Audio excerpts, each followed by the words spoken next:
Hey YouTube, it's Faye, and for today's video, I want to talk to you about 5 things that you can put on your resume without any automotive experience if you're looking for your first job as a mechanic, or hopefully as a shop help, or lube tech, or entry-level mechanic job.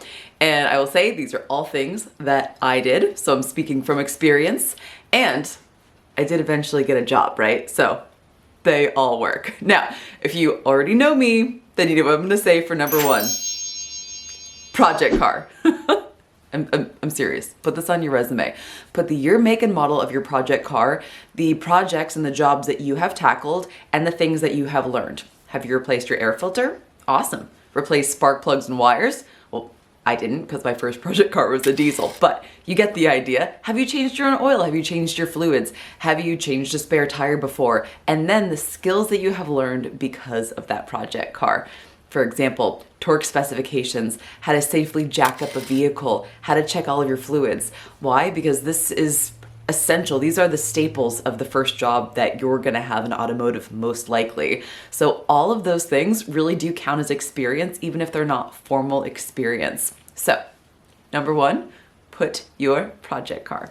Number 2, any vehicle-related hobbies. So I used to volunteer on a couple of my friends' race teams, on a rallycross team and on an autocross team, and this was extremely informal. Basically, it was friends showing up to a racetrack, and I would go just because I was a fan, and eventually I did race myself, so that's experience too. Well, because you race, things are gonna break down. Any sort of racetrack experience, you're gonna have to check fluids, once again, and change tires, most likely. So I put some of my friends and their race teams as references, and I said, hey, I've gone to these events and I've done these jobs, and once again, the skill sets that you've learned. It's also helpful to list the tools that you've used for that. So for example, out on the racetrack, hey, I changed tires, I torqued them to specification, skills I learned, how to use a torque wrench, safe jacking.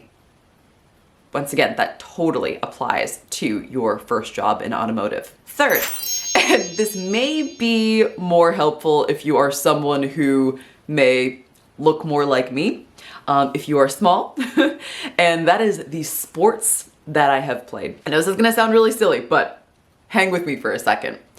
So as a kid, all throughout high school, and actually even more currently, I'm super into sports. And so this shows that not only do you work well in a team setting, but also for me, since I played on a lot of men's sports and men's teams, it showed, hey, I have no problem working in a male-dominated field. And also, I'm small. I'm barely 5'4", barely 125 pounds.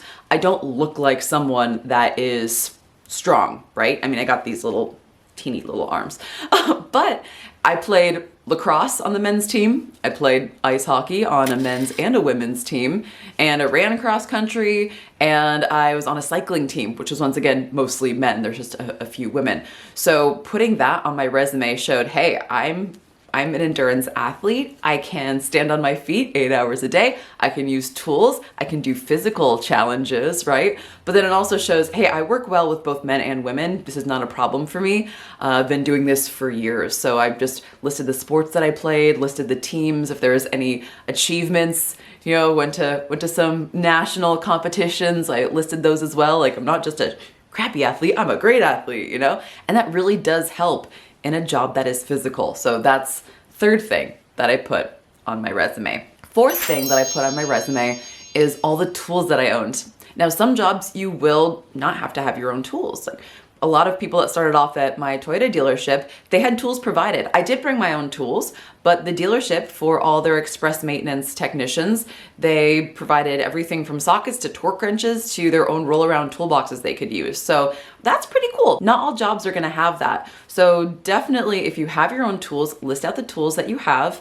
And I actually went so far as to take pictures of my tools and include them on the second page of my resume.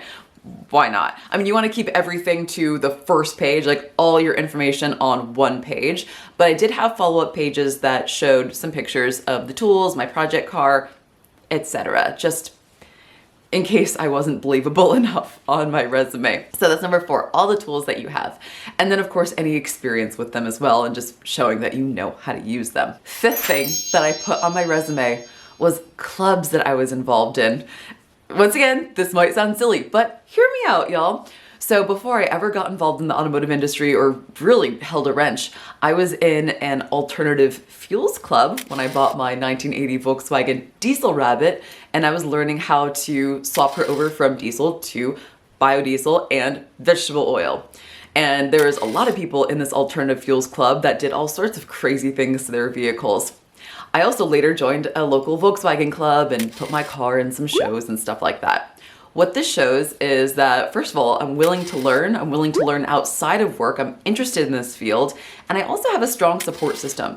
So while I might not have grown up in my father's garage, or I might not have necessarily supportive parents or any past history, I have a bunch of different areas where there are people that are doing cool things, that are willing to teach me, and that are also like, I'm part of these groups of mind expanding activities for these vehicles, right? I'm interested in modifying, I'm interested in learning how to take care of my own maintenance, so on and so forth. So just showing that I was actively involved in the community, that I was interested and willing to learn new skills outside of this, and that I was really, it wasn't just a mistake that I happened into automotive. I'm not just like, ooh, I'm just gonna, chose this job randomly on Craigslist or wherever. No, I'm actually really interested in the automotive industry. This is my passion. This is also my hobbies. I mean, that can or cannot be a good thing, but in this case, as a new technician, I think it was a good thing, and I think that it helped my resume. So there you go.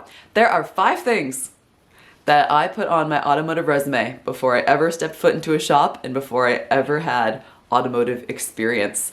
So if you are a mechanic and this resonated with you and maybe you used some of these, let me know in the comments below. If there's something that you used that I did not or that I missed, definitely let me know in the comments below. And if you are a new technician hoping to get into the automotive industry, also check out my video on tips on how to get into the automotive industry, and I'll link that in the description below, and it might be over here somewhere.